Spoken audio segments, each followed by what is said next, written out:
welcome back to my channel. I hope you're doing well. Today's video is going to be an in-depth tutorial and a recipe on how I make my matcha. This is pretty much my go-to matcha latte recipe, and without doubt it never fails me. So with that, let's get into what we need for our matcha. First up, you'll need your matcha. This is the Matchaeologist Meiko matcha.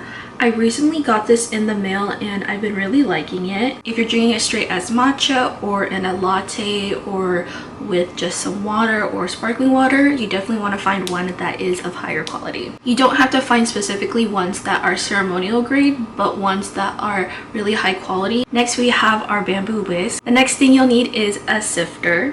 Then you'll need a scooper of some sort. Then lastly, you'll need a matcha bowl or a chawan bowl. This is what mine looks like. Now that I've shared pretty much of what you'll need, let's go heat up our water. I just filled my water kettle to almost to the top where the water line is. And then I am going to set it to 175 degrees Fahrenheit and then let it come to that temperature.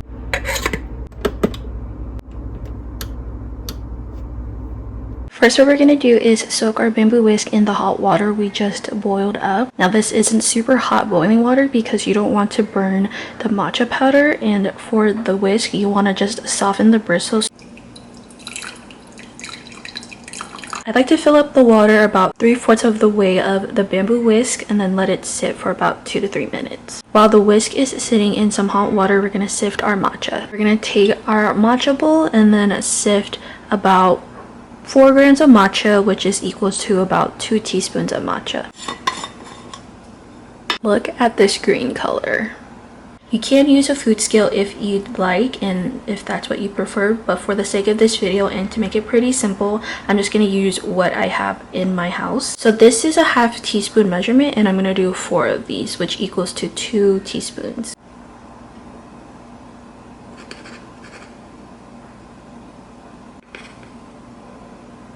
It also doesn't have to be super leveled out, so then we just want to sift it very gently into our matcha bowl. Now I'm gonna take about a 1/4 cup in total of water, but at first we're gonna pour in 1/2 of this water at first, so about 1 ounce or 1/8 cup of water. Taking our bamboo whisk, we're just gonna kind of just go in circles at first. This method is the paste method. This is what gets that really nice microfoam, and so doing this at first gets it nice and thick, and then we'll pour in the rest of the water. I added in a little bit too much water, but this is what it should look like. Then I'm gonna pour in the rest of the water. And then what I like to do at first to get all of the matcha is kind of go in a circle first. And then I'm going to whisk in real time, and at first I am going to whisk in a W motion with the whisk touching the bottom of the matcha bowl but very gently, and whisk vigorously for about 30 seconds.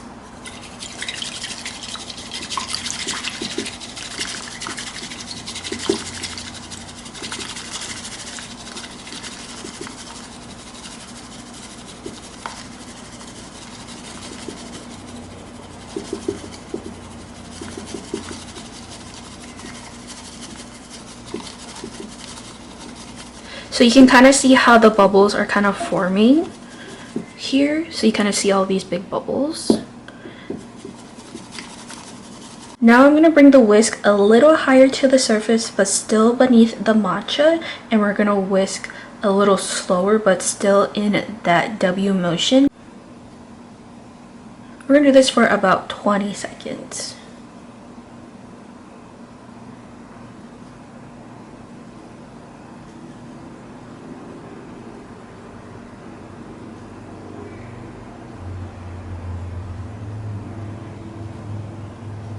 Now we're going to go a little higher up to the surface to get rid of any of the remaining little big bubbles, and take your time and really whisk in a zigzag motion now to get rid of those bubbles to get that nice microfoam.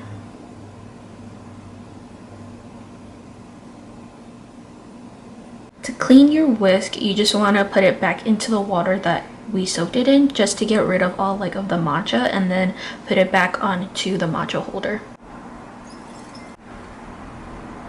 Now it's time to assemble our drink, and the cup that I'm going to be using is this Kinto beer glass, and this has been my favorite cup right now to drink my matchas in, so this is what it looks like. For my sweetener today, I'm going to be using some maple syrup. This is the Trader Joe's maple syrup.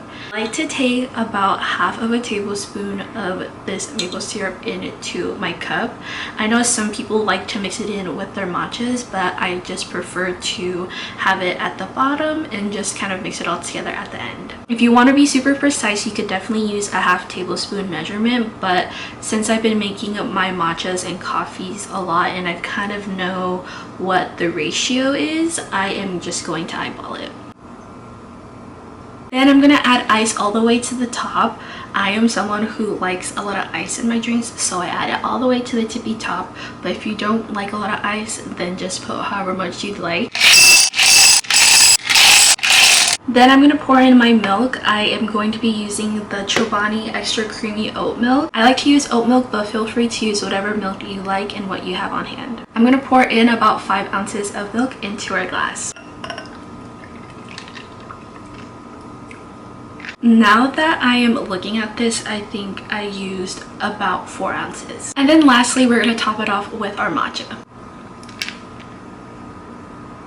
I just like to take some more hot water and try to get every last bit of matcha because you don't want to waste any of your matcha left. So I'm going to pour in just a little bit just to kind of get it all covered. This is so gorgeous with all the layers. I am obsessed. Cheers!